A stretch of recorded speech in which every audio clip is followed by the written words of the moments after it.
because this law is not just for women, it's also to protect men. So while it's protecting everybody, like I said, everybody is involved.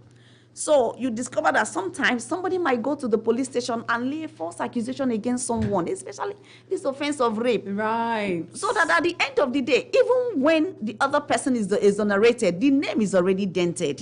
So we want to make sure that you know that before you take that step, you'll be sure that you're going there to tell the truth. Otherwise, you can be charged, yes, for willfully making false statements, regarding an issue.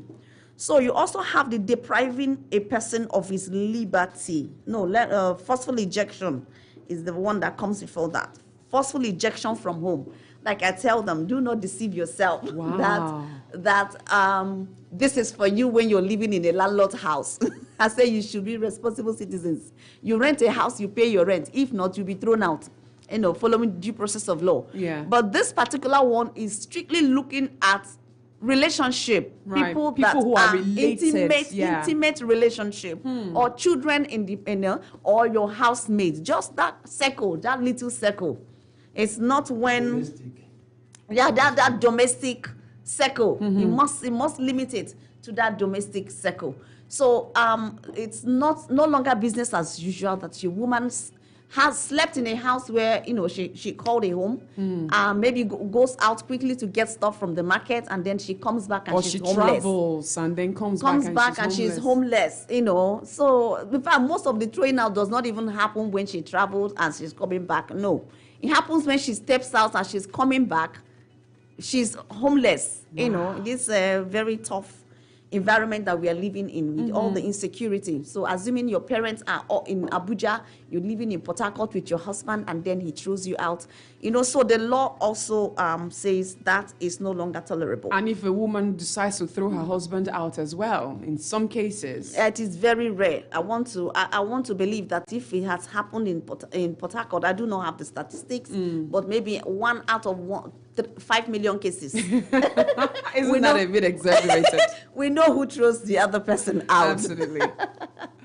Okay. Well, in some cases, when the man is accused of infidelity or something, and the wife just in anger bundles his things, sometimes even burns everything that he has and all of that, and says, "You're not coming back into this house," and all of that. But go ahead. That also, if you take such violent steps, the law also takes cognizance of that. Right. Even to the point of throwing phones.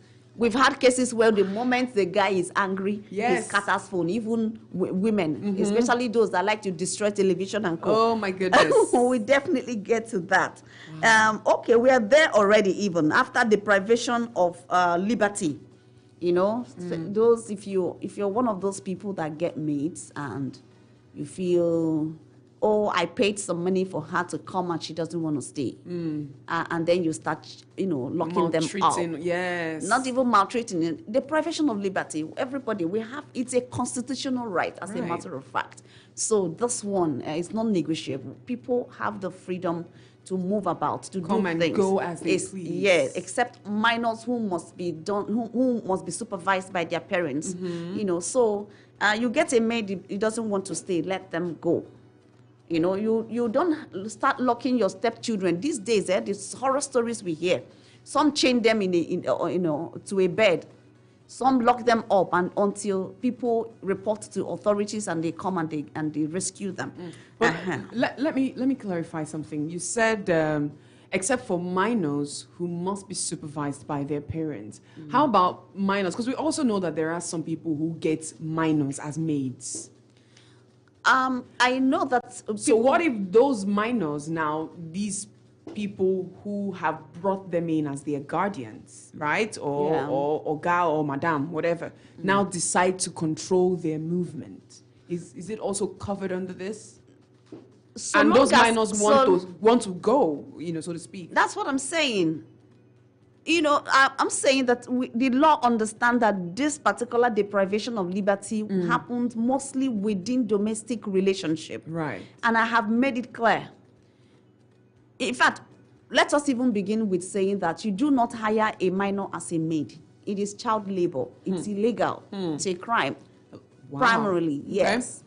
But, the way we do things in Nigeria, we foster children. So Someone who is from a very poor home might, someone from a wealthier home could go to a family that are poor and bring over their child. The child helps while the child goes to school. And yeah, I totally get it. Yes, but I advise people, if you're looking for maids stricto facto, please leave children alone.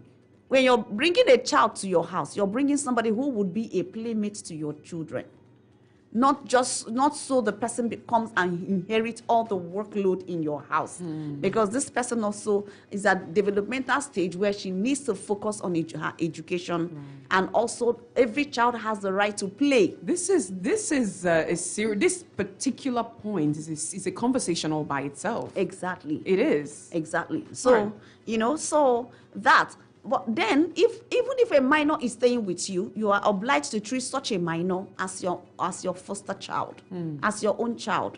You are not supposed to deprive the person their liberty in such a manner that it will constitute abuse. You don't lock a child in a room, because maybe as a punishment you lock the child in a room and you leave the child there for 1 week, 2 weeks, or a child that wants to leave. You say you cannot go and you keep locking the child up in a room. It is not done. That's deprivation of liberty. See, children have rights too. That right to liberty is also a right of a child. The only caveat is because they are minors, it has to be under the supervision. They are still within their parental control. And you cannot tell parents not to raise their children up in a manner that is, best for them, or the parents think is the best for the children, except where abuse is envisaged. Right. But in most cases, when it crosses the line, we always know that it has crossed the line. Like those children, the stepchildren, I read on the social media that the stepfather and the stepmother even chained her somewhere. There was even one that I think it was governor of Oyo State or so that had to rescue and adopted the boy.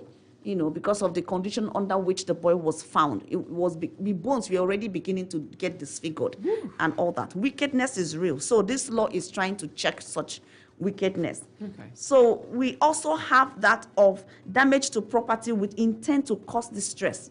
Just like I mentioned, I spend my money buying my phone, but then you're very angry with me, and you feel that it smashed my phone. It hurts my feelings. Exactly. Or some of those wives that I used to have a client then that, okay, the husband, he sees a woman in front of the husband's car. She doesn't want to hear why there's a woman in front of your car. The windscreen, everything is gone. Just know that it is gone. If the husband chooses to take action, definitely she's already in the net of law by this provision. Wow. Yeah. And let me also make if the husband chooses to press charges. Yes. Let me also make it very clear now that this law is not exclusive. Okay. It is not exclusive. This law will also other laws that make similar provisions to this law are also applicable.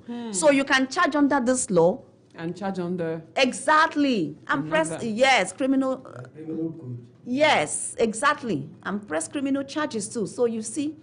Wow. Yeah. So you also have that of forced financial dependence or economic abuse. I call it economic abuse. So you discover that women are the most victims of this in marriages. So now the right to economic economic pursuits, fulfillment, independence is sacrosanct right now. So the woman, if she wants to work, must be allowed to. Yes, exactly. She must be allowed to. She is free to work. I mean, there are some cases when she may not want to, right? But and if she both of them decides to, agree. it shouldn't even be a conversation. Yes, if a woman decides not, if these days they're even having house husbands too now. If the man decides he doesn't want to work, and the woman agrees that, okay, fine, be the house husband, take care of the kids, let me continue to push. All right, or the woman, vice versa. It's very, very okay. We cannot begin to detect the couple how they marry. It's between them. But what we're saying is that when an adult who has the capacity to earn money and the qualification to do so. Yes, capacity, including qualification, the health, the will, the zeal, name it. Wow. And the partner says you cannot work. Because there's one I know that the fear is if you work now, if we have little quarrel, you will run away with the children.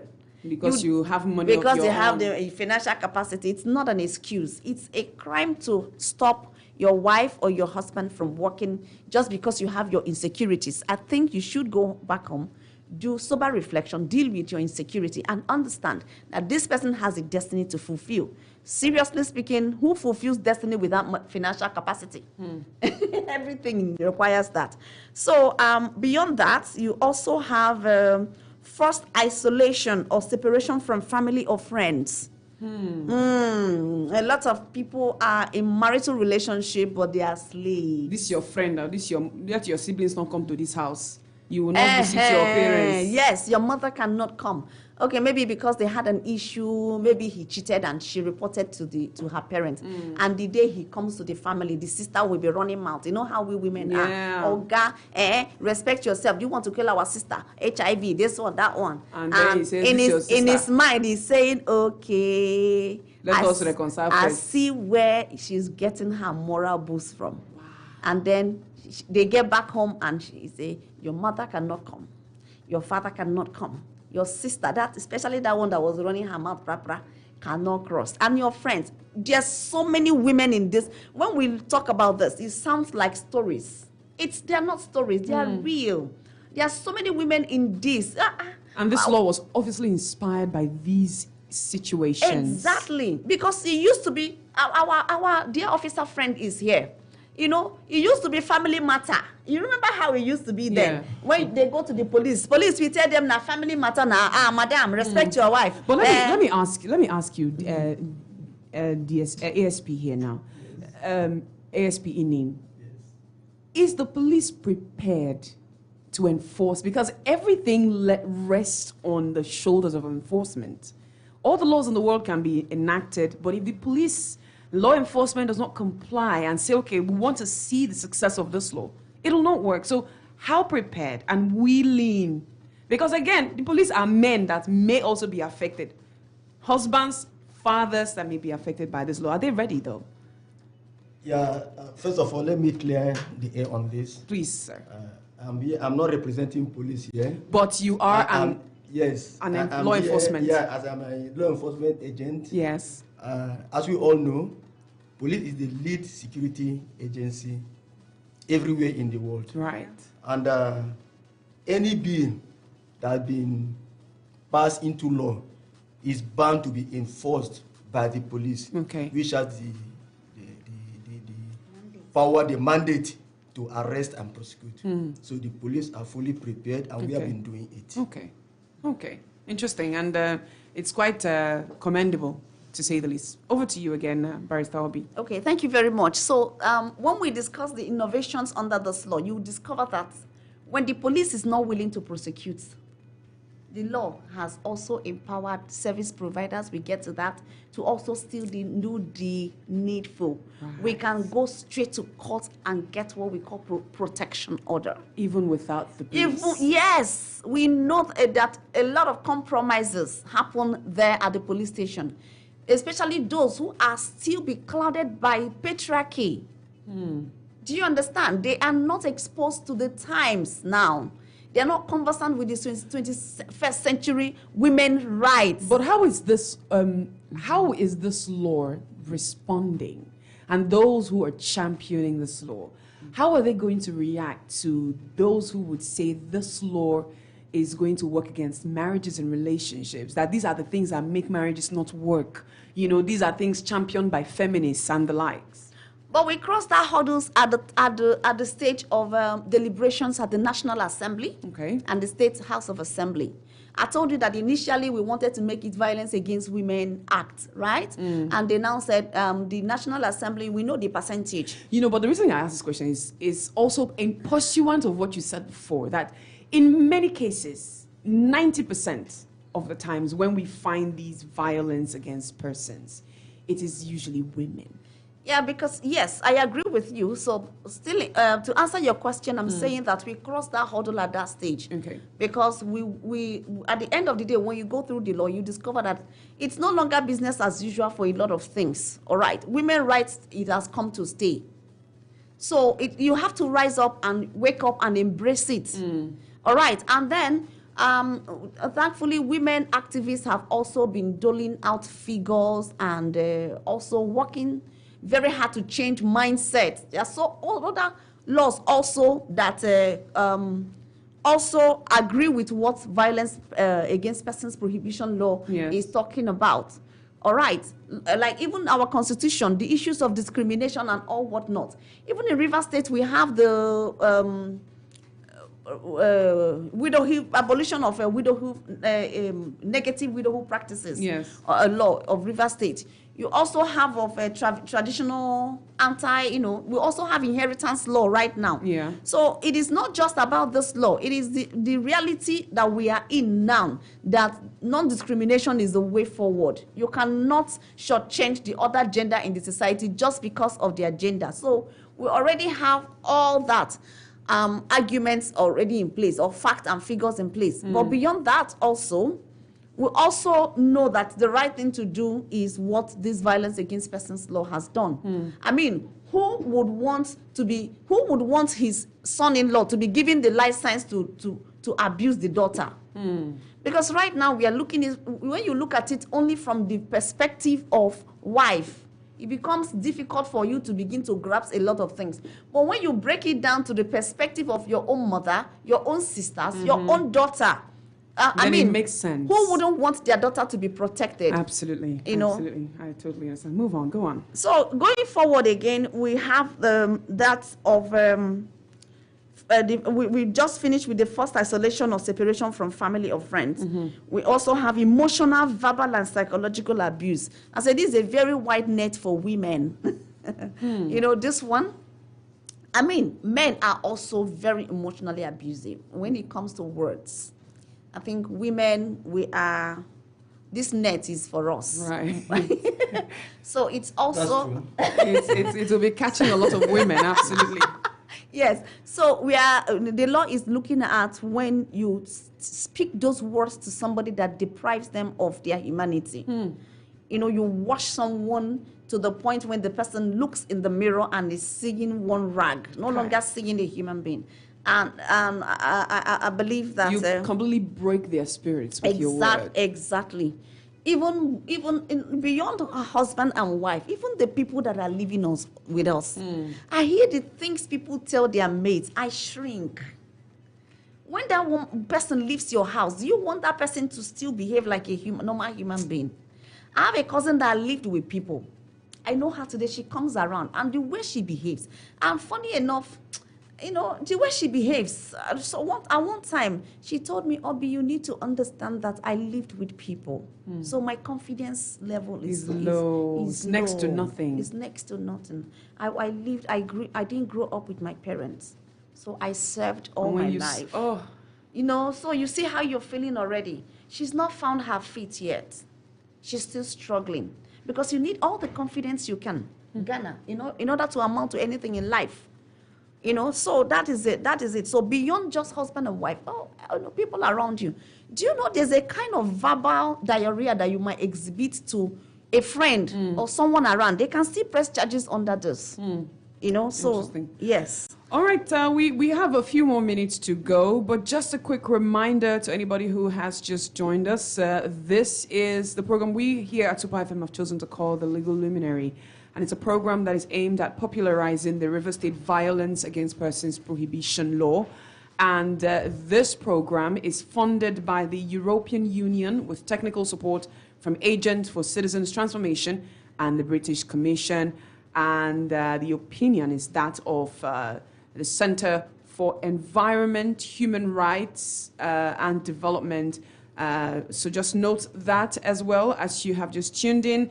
And I've got speaking the Program Associate Center for Environment, Human Rights and Development, CERD, Barrister Obiageli Oraka Oifoge.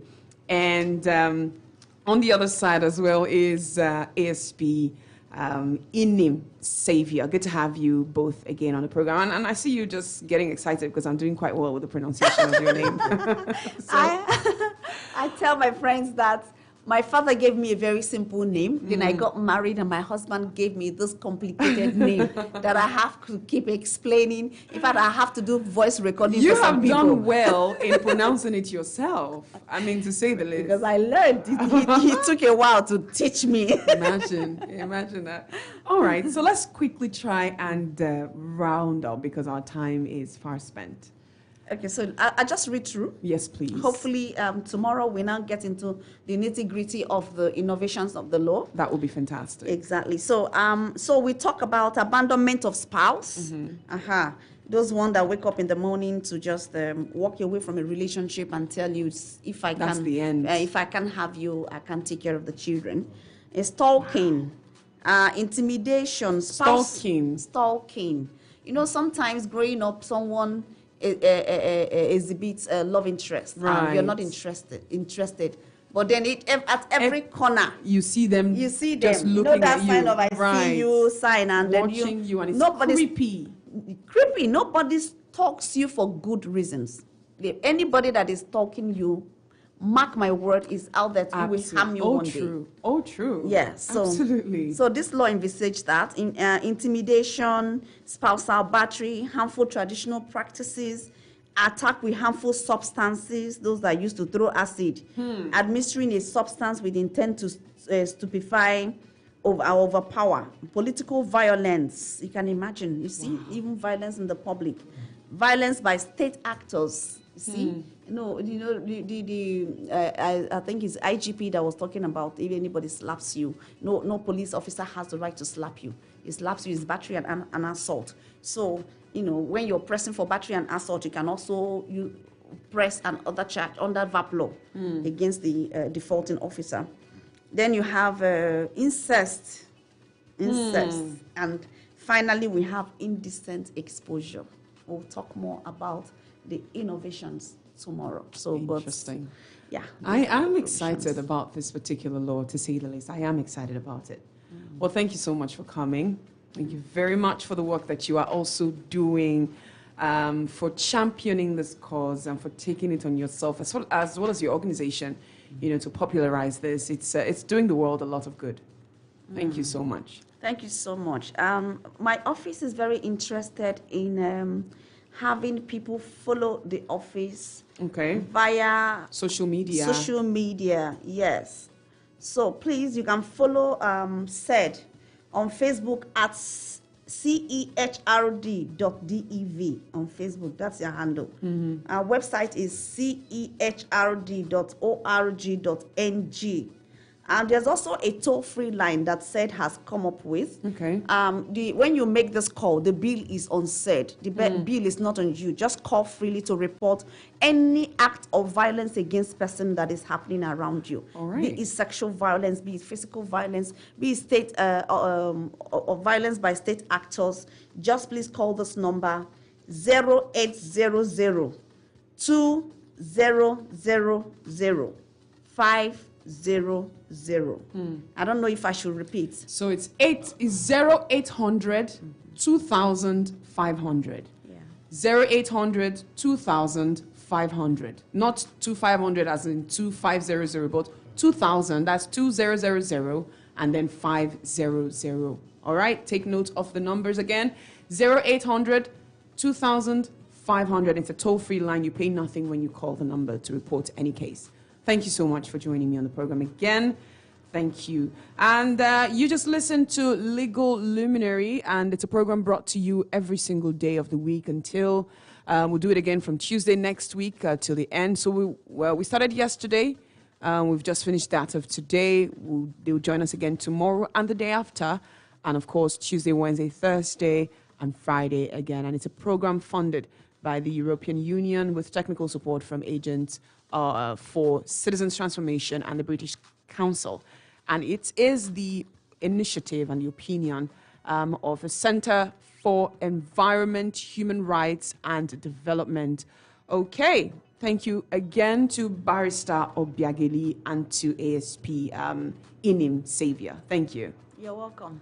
Thank you. And the public should equally know that frustrating police investigation by coming to solicit for settlement and all that, that such a person can be arrested, is equally a crime. Wow. This law. Wow. It's interesting. All right, stick around. We're going to be talking to an INEC representative. Don't forget, they say the collection rate of PVCs in the state is abysmally low. And we're going to speak to an INEC representative, and they're going to tell us, what are some of these challenges they are facing. And we'll find out as well whether within the time that we have until the end of the continuous voter registration, whether INEC will be able to meet up with those who are trying to get registered. Don't touch the dial. Super 93.3 FM Port Harcourt. It's a Super Breakfast Show. I'm Obi Ivy. We know what you want and how you want it. Your Super FM. Yeah! Music for the whole family. Talk for the whole